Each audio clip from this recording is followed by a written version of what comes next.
Le gouverneur de la province du Kasaï central, John Kabeya Chikai, a effectué ce mardi 25 octobre 2022 une visite surprise d'inspection sur terrain des différents chantiers de la voirie urbaine des Kananga, exécutés d'une part par l'entreprise Safrimex et de l'autre part par l'entreprise chinoise Crekset.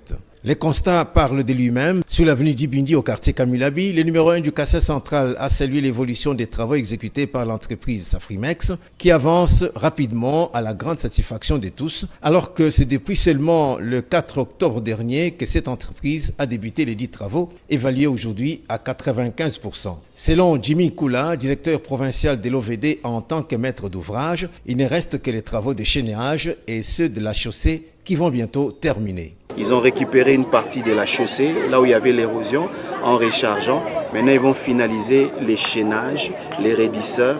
Et après, cela viendra maintenant les travaux proprement dits de la chaussée. Par la chaussée, on va décaisser, on va reconstruire tout le corps de la chaussée, la couche de fondation, la couche de base, ainsi que la couche de roulement.